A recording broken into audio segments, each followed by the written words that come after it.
Then he put his head out of the window, and shouted to the driver, "Say, Johnny, this suits me. I want this shebang all day. Let him out. Make him go. We'll make it all right to you, Sonny." The driver passed his hand through the strap hole for his fare. It was before the gongs came into common use. "Call." Jack took the hand and shook it cordially. He said, "You understand me, old boy. All right between gents. Smell that, and see how you like it." And he put a $20 gold piece in the driver's hand. After a moment the driver said he could not make change. "Bother the change. Put it in your pocket." Then to call Jim with a clap on his thigh, art style, though. "Hanged if I don't hire this thing every day for a week." The omnibus stopped and a young lady got in. Call. Jack stared for a moment, then pushed call. Jim with his elbow. "Don't say a word," he whispered, "let her ride if she wants to." "Gracious, there's room enough." The young lady got out her purse and handed her fare to call. "Jack.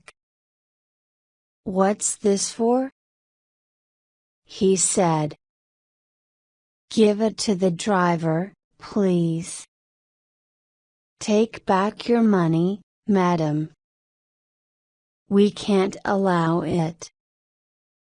You're welcome here to ride as long as you please, but the shebang is hired, we can't let you pay a cent." The girl sat in a corner, very much confused. An old lady with a basket climbed in, and passed her fare. "Excuse me," said Call. "Jack. You are perfectly welcome here, madam, but we can't allow you to pay. Sit right down there, Mum, and don't you feel the least uneasy. Make yourself as free as if you were in your own carriage." Within 2 minutes 3 gentlemen, 2 fat women, and a couple of children entered. "Come right along, friends," said Call. "Jack, don't mind us." Then he whispered to Call. "Jim, New York aren't no sociable place. He didn't allow passengers to pass fares to the driver, and made everybody cordially welcome.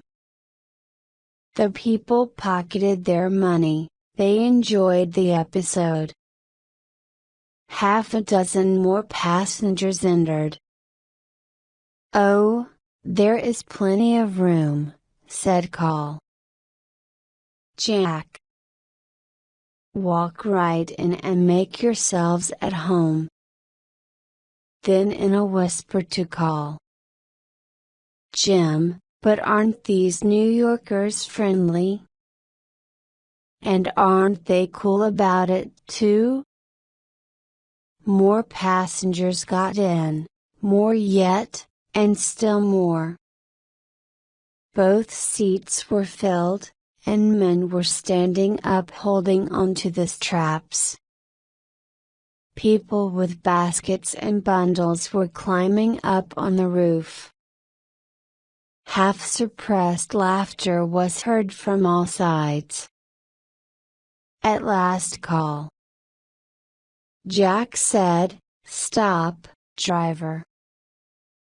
Keep your seats, ladies and gents. Just make yourselves free, everything's paid for. Driver, take them everywhere, and if you want more money, come to St. Nicholas, and we'll make it all right. Pleasant journey to you, ladies and gents, go it just as long as you please, it shan't cost you a cent. The two comrades got out, and call. Jack said, "Jimmy, it's the socialist place I ever saw." Everybody was so comfortable. By George, we'll have to barricade our doors tonight, or some of these people will try to sleep with us. Is he living or is he dead? I was spending the month of March, 1892, at Mentone, in the Riviera. Mentone is quiet, simple, restful. The rich do not come there. As a rule, I mean, the rich do not come there. Now and then a rich man comes, and I soon got acquainted with one of them. I will call him Smith. One day, in the Hotel des Anglais, at the second breakfast, he exclaimed, "Quick! Cast your eye on the man going out at the door.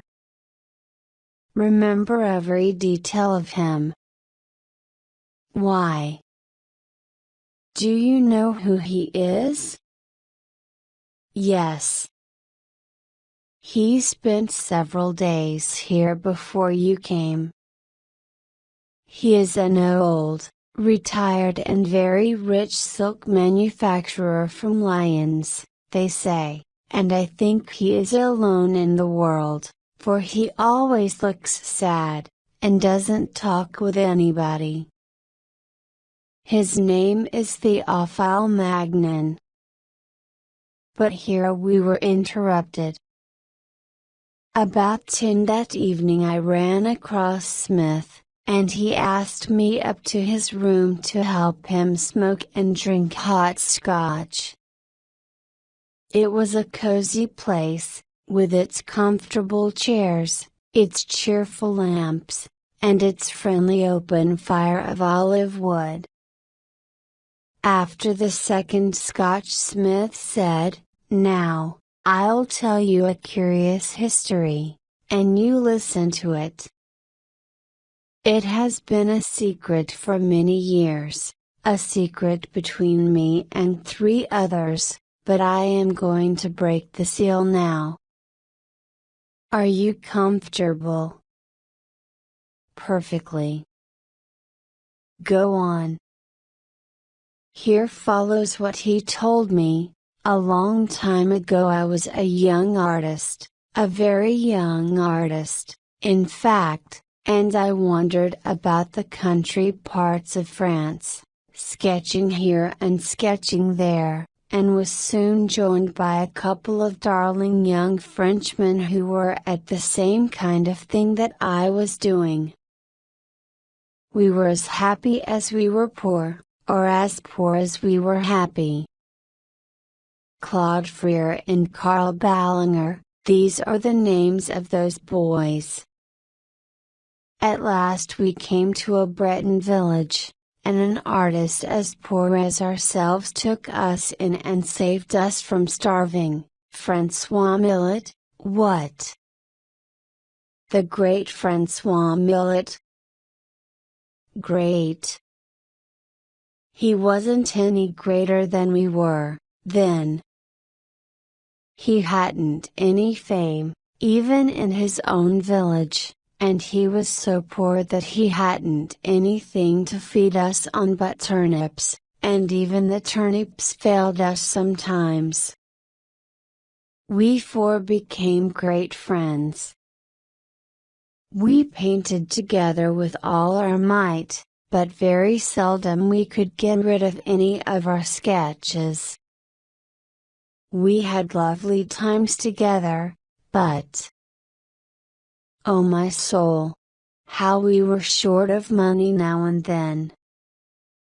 For a little over 2 years this went on. At last, one day, Claude said, "Boys, we've come to the end. Do you understand that? Absolutely to the end. There's a league formed against us. I've been all around the village and it's just as I tell you. They refuse to credit us for another centime until all our debts are paid up." This struck us cold. We realized that our circumstances were desperate, now. There was a long silence.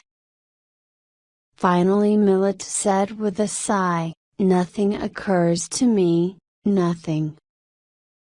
Suggest something, lads." There was no answer unless a mournful silence may be called an answer.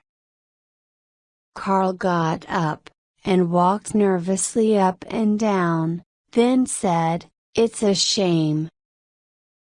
Look at these canvases, they are as good pictures as anybody in Europe paints. I don't care who he is." Yes, and plenty of strangers have said the same, or nearly that, anyway. But didn't buy, Millet said. No matter, they said it, and it's true, too. Look at your Angelus there. Will anybody tell me Pa, Carl, my Angelus? I was offered 5 francs for it. When? Who offered it? Where is he? Why didn't you take it? Come, don't all speak at once. I thought he would give more, I was sure of it, he looked it, so I asked him 8. Well, and then? He said he would call again. Thunder and lightning. Why Francois-Oh, I know. It was a mistake, and I was a fool. Boys, I meant for the best, and why, certainly, we know that, bless your dear heart, but don't you be a fool again. I wish somebody would come along and offer us a cabbage for it, you'd see. A cabbage. Oh, don't name it, it makes my mouth water. Talk of things less trying. Boys, said Carl, do these pictures lack merit? Answer me that. No. Aren't they of very great and high merit? Answer me that. Yes. Of such great and high merit that, if a celebrated name were attached to them, they would sell at splendid prices. Isn't it so? Certainly it is. Nobody doubts that. But, I'm not joking, isn't it so? Why, of course it's so, and we are not joking. But what of it? What of it? How does that concern us? In this way, comrades, we'll attach a celebrated name to them. The conversation stopped. The faces were turned upon Carl. Where was the celebrated name to be borrowed? And who was to borrow it? Carl sat down, and said, "Now, I have a perfectly serious thing to propose. I think it is the only way out, and I believe it to be a perfectly sure way. I base this opinion upon certain facts in human history. I believe my project will make us all rich. Rich. You've lost your mind. No, I haven't. Yes, you have, you've lost your mind. What do you call rich? 100,000 francs apiece. He has lost his mind. I knew it. Yes, he has. Carl, privation has been too much for you, and Carl, you want to take a pill and get right to bed. Bandage him first, bandage his head, and then shut up, said Millet, and let the boy say his say. Now, then, come out with your project, Carl. What is it?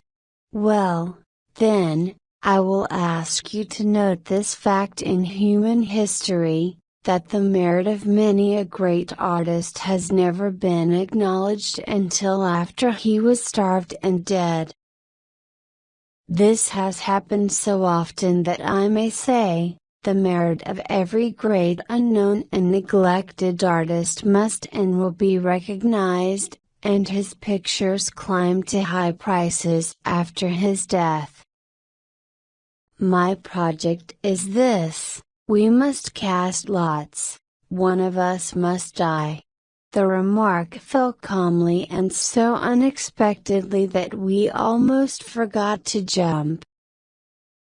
Then there was a wild chorus of advice again, medical advice, for the help of Carl's brain. At last silence fell and Carl went on again with his project. Yes, one of us must die, to save the others, and himself. We will cast lots. The one chosen shall be celebrated, all of us shall be rich. Don't interrupt, I tell you I know what I am talking about. Here is the idea. During the next 3 months the one who is to die shall paint with all his might, not pictures, no. Sketches, studies, parts of studies. And all that time the rest of us will be busy supporting the dying and working Paris and the dealers, preparations for the coming event, you know, and when everything is just right, we'll spring the death on them and have the notorious funeral. You get the idea? No, at least, not quite? Don't you see? The man doesn't really die, he changes his name and vanishes, we bury a dummy, and cry over it, with all the world to help. And but he wasn't allowed to finish. Everybody broke out into a hurrah of applause. For hours we talked over the great plan, without ever feeling hungry, and at last, when all the details had been arranged, we cast lots and Millet was elected to die, as we called it. Then we pawned everything we had, and got enough for a farewell supper and breakfast and a few francs over for travel, and for Millet to live a few days on. Next morning, early, the 3 of us left the village after breakfast, on foot, of course. Each of us carried a dozen of Millet's small pictures purposing to sell them. Carl went to Paris, where he would start the work of building up Millet's fame. Claude and I were to separate, and travel all over France. Now, It will surprise you to know what an easy and comfortable thing we had. I walked 2 days before I began business. Then I began to sketch a villa near a big town, because I saw the proprietor standing on a veranda. He came down to watch me painting, and by he spoke up with enthusiasm, and said I was a master. I put down my brush, took out a millet, and pointed to the cipher in the corner. I said, proudly, "I suppose you recognize that?" The man looked very much confused, and was silent. I said, sorrowfully, "You don't mean to say that you don't know the cipher of Francois Millet?" Of course, he didn't know that cipher, but he said, "No." "Why, it is Millet's, sure enough." I don't know what I could have been thinking of. Of course, I recognize it now. Next, he wanted to buy it, but I said that although I wasn't rich, I wasn't that poor. However, at last, I let him have it for 800 francs. 800. Yes. Millet would have sold it for a pork chop. Yes, I got 800 francs for that little thing. I wish I could get it back for 80,000. But that time's gone by. I made a very nice picture of that man's house, and I wanted to offer it to him for 10 francs. But being the pupil of such a master, I sold it to him for 100. I sent the 800 francs straight back to Millet from that town and went out again next day. But I didn't walk, number. I rode. I have ridden ever since. I sold one picture every day, and never tried to sell two. I always said to my customer, "I am a fool to sell a picture of Francois Millet at all, for that man is going to live 3 months, and when he dies his pictures can't be had for love or money." I tried to spread that little fact as far as I could, and prepare the world for the event. The plan of selling the pictures was mine. I suggested it that last evening when we were planning our campaign, and it succeeded with all of us.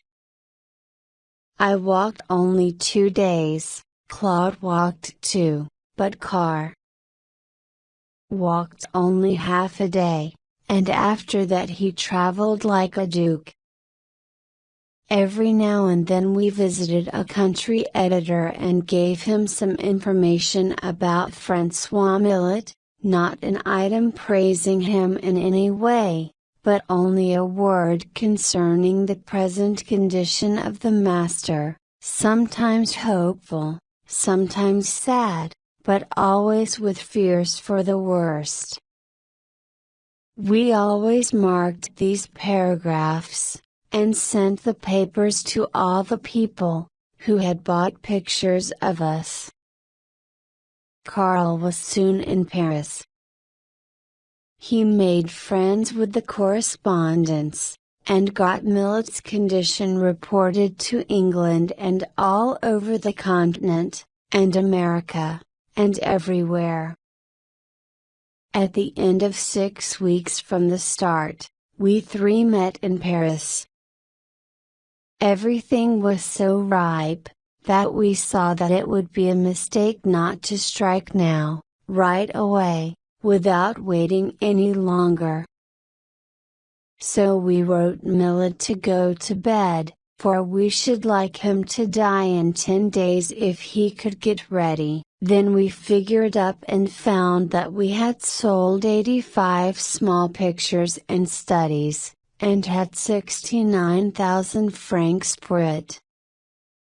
Carl had made the last sale and the most brilliant one of all. He sold the Angelus for 2,200 francs. How we did praise him!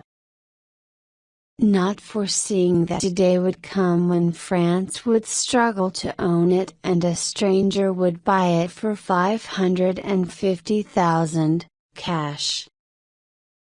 We had a champagne supper that night, and next day Claude and I went off to nurse Millet through his last days and keep everybody out of the house and send daily bulletins to Carl in Paris for publication in the papers of several continents for the information of a waiting world. The sad end came at last, and Carl was there in time to help us. You remember that great funeral, and what a sensation it made all over the world, and how the celebrated of two worlds came to testify their sorrow. We four, still inseparable, carried the coffin, and allowed none to help. And we were right about that, because it hadn't anything in it but a wax figure. And any other coffin bearers would have found out it was too light. Yes, we same old four, carried the coff, which four? We four, for Millet helped to carry his own coffin. In disguise, you know. Disguised as a relative, distant relative. Astonishing. But true, just the same. Well, you remember how the pictures went up? Money? We didn't know what to do with it. There's a man in Paris today who owns 70 Millet pictures. He paid us 2 million francs for them. And as for a lot of sketches and studies which Millet made during the 6 weeks that we were away, well, it would astonish you to know the figure we sell them at nowadays. It is a wonderful history, perfectly wonderful. Yes. But what became of Millet? Can you keep a secret? I can. Do you remember the man I called your attention to in the dining room today? That was Francois Millet. One of the saddest things that I ever observed in my life, said the banker's clerk, was in Corning, during the war. Dan Murphy enlisted as a private, and fought very bravely. The boys all liked him, and, when a wound by and by weakened him so that it was too heavy work for him to carry a gun, they fixed him up as a sutler. He made money then, and sent it always to his wife to bank for him. She was a washer and ironer, and knew enough by hard experience to keep money when she got it. She didn't waste a penny. On the contrary, she began to get miserly as her bank account grew. She hated to part with a cent, poor creature, for twice in her hard-working life she had known what it was to be hungry, cold, friendless, sick, and without a dollar in the world. And she was afraid of suffering so again.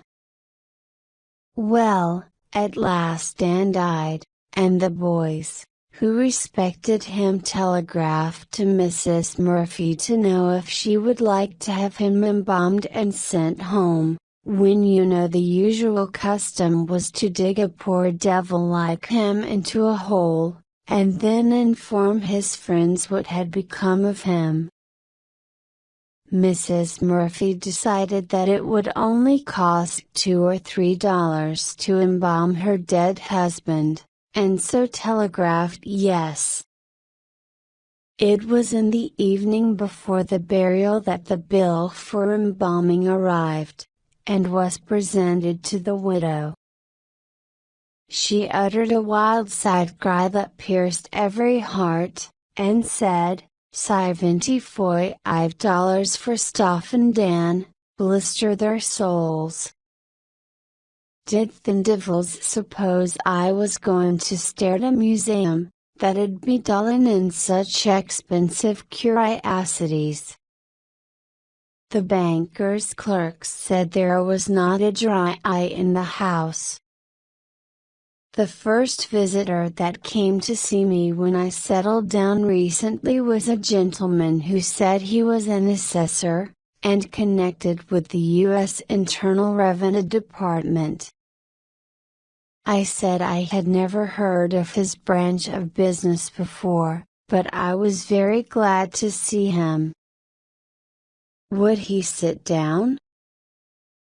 He sat down. I did not know anything particular to say, and I asked him if he was opening his shop in our neighborhood. He said he was. I do not wish to appear ignorant, but I had hoped he would say what he was going to sell. I ventured to ask him how was trade, and he said so. I then said we would drop in, and if we liked his house as well as any other, we would become his customers. He said he thought we would like his establishment and added he never saw anybody who would go off and search for another man in his line after trading with him once. I do not know how it happened, but gradually we got talking and then everything went along as comfortably as clockwork.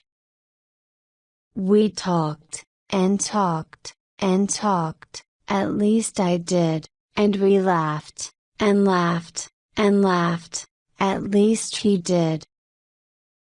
But all the time I had my presence of mind about me. I decided to find out all about his business, and thought I would have it out of him without his suspecting what I was at. I would tell him all about my own business, and he would naturally forget himself, and tell me all about his affairs before he suspected what I was about. I thought to myself, my son, you little know what an old fox you're dealing with. I said, now you never would guess what I made lecturing this winter and last spring? No, don't believe I could, to save me. Let me see. About $2,000, maybe? But no, sir, I know you couldn't have made that much. Say 1,700, maybe? Ha! I knew you couldn't.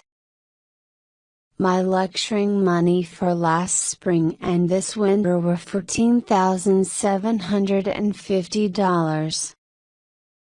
What do you think of that?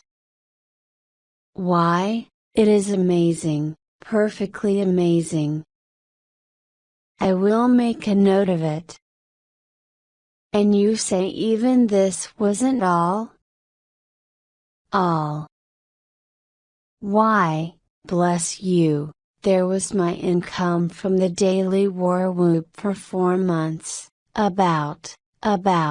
well, What should you say to about $8,000, for instance? Say 8,000. I'll make a note of it. Why, man? Am I to understand that you had still more income? Ha. Ha. Ha. Why, you're only in the suburbs of it, so to speak. There's my book. The Innocents Abroad, price from $3.50 to $5. Listen to me. Look me in the eye. During the last 4 months and a half, saying nothing of sales before that, but just simply during the 4 months and a half, we've sold 95,000 copies of that book. 95,000. Think of it. Average $4 a copy, say. It's nearly $400,000, my son. I get half. The Suffering Moses. I'll set that down. 14,758 200. Total, say, well, upon my word, the grand total is about $213 or $14,000. Is that possible? Possible. If there's any mistake, it's the other way. 214,000, cash, is my income for this year if I know arithmetic. Then the gentleman got up to go. At the last moment he handed me a large envelope, and said it contained his advertisement, and that I would find out all about his business in it, and that he would be happy to have my custom, would, in fact, be proud to have the custom of a man of such enormous income, and that he used to think there were several wealthy men in the city, but when they came to trade with him he discovered that they hardly had enough to live on, and that, in truth, it had been such a long age since he had seen a rich man face to face, and talked to him, and touched him with his hands, that he could hardly hold himself back from embracing me, in fact, would consider it a great favor if I would let him embrace me. This so pleased me that I did not try to resist, but allowed this simple-hearted stranger to throw his arms about me and weep a few tears down the back of my neck. Then he went his way. As soon as he was gone I opened his advertisement. I studied it attentively for 4 minutes. I then called up the cook, and said, "Hold me while I faint. Let Marie turn the cakes." The gentleman's advertisement was nothing in the world but a list of questions about my private affairs. Question number 1 was, what were your profits, during the past year, from any trade of business wherever carried on? It was plain that that stranger had enabled me to make a goose of myself. By working on my vanity, the stranger had made me declare an income of $214,000. By law, $1,000 of this was free from income tax, the only relief I could see, and it was only a drop in the ocean. At the legal 5%, I must pay to the government the sum of $10,650, Income tax. I may remark, in this place, that I did not do it. I am acquainted with a very wealthy man, whose house is a palace, whose table is regal, whose expenses are enormous, yet a man who has no income, as I have found out, and to him I went for advice in my distress. He took my receipts, he put on his glasses, he took his pen, and in a minute I was a pauper. He did it simply by manipulating the bill of deductions.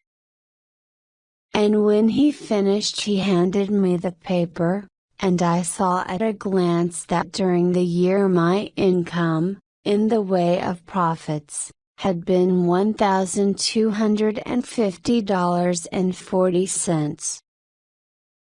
Now, said he, the $1,000 is free from income tax. What you want to do is to go and swear this document in and pay tax on the $250. Do you, said I, do you always work up the deductions in this way in your own case, sir? Well, I should say so. If it weren't for those 11 saving clauses under the head of deductions, I should be beggared every year to support this hateful, and wicked, and tyrannical government. This gentleman stands away up among the very best of the solid men of the city, the men of moral weight, of commercial honesty, of social spotlessness. And so I followed his advice. I went down to the revenue office, and under the accusing eyes of my old visitor I stood up and swore to lie after lie till my self-respect was gone forever and ever. But what of it? It is nothing more than thousands of the richest and proudest, and most respected, and honored men in America do every year. And so I don't care. I am not ashamed. I shall simply, for the present, pay attention not to talk much. Some years ago I was with a friend of mine in a village which in the first half of the 19th century was a great center of the whaling industry.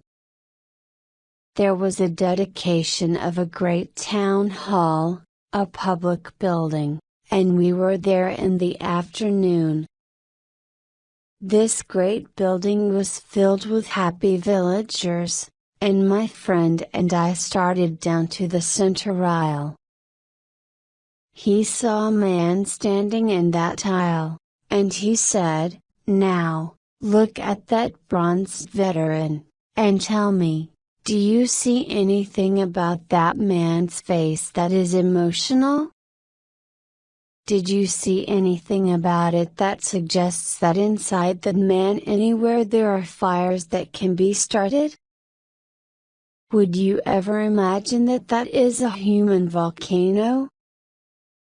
"Why, no," I said, "I would not. He looks like a wooden Indian in front of a cigar store." "Very well," said my friend, "I will show you that there is emotion even in that unpromising place. I will just go to that man and I will just mention in the most indifferent way an incident in his life. That man is getting along toward 90 years old.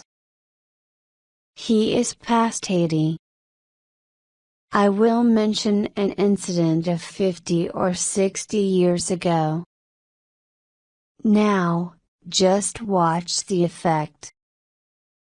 He came up to the man and addressed him, and made a remark or two. I could not catch up. In an instant that old man was literally enraged and was filling the whole place with profanity of the most exquisite kind. You never heard such profanity. I never heard it also pronounced with such eloquence. I never enjoyed profanity as I enjoyed it then, more than if I had been uttering it myself.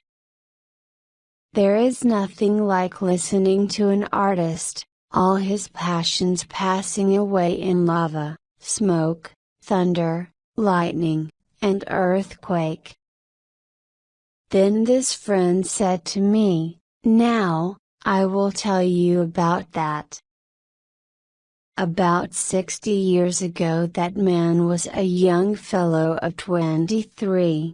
And had just come home from a 3 years whaling voyage. He came into that village of his, happy and proud because now, instead of being chief mate, he was going to be master of a whale ship, and he was proud and happy about it. Then he found that there had been a kind of a cold frost upon that town and the whole region round about, for while he had been away the Father Matthew temperance excitement had come upon the whole region. Therefore, everybody had taken the pledge, there wasn't anybody for miles around that had not taken the pledge. So you can see what a solitude it was to this young man, who was fond of his grog. And he was just an outcast, because when they found he would not join Father Matthew's society they ostracized him, and he went about that town 3 weeks, day and night, in complete loneliness. The only human being in the whole place who ever took grog, and he had to take it secretly. If you don't know what it is to be ostracized by your fellow man, may you never know it. Then he recognized that there was something more valuable in this life than grog, and that is the fellowship of your fellow man. And at last he gave it up, and at 9 o'clock one night he went down to the Father Matthew Temperance Society, and with a broken heart he said, "Write my name down for membership in this society." And then he went away crying, and at earliest dawn the next morning they came for him and said that his new ship was ready to sail on a 3 years voyage. In a minute he was on board that ship and gone. Well, he was not out of sight of his village that he began to regret what he had done. But he had made up his mind that he would not take a drink. And so that whole voyage of 3 years was a 3 years agony to that man because he saw all the time the mistake he had made. The crew would pass him with their grog, come out on the deck and take it, and there was the torturous smell of it. He went through the whole 3 years of suffering. At last when he was coming into port it was snowy and cold, he was stamping through the snow 2 feet deep on the deck and longing to get home.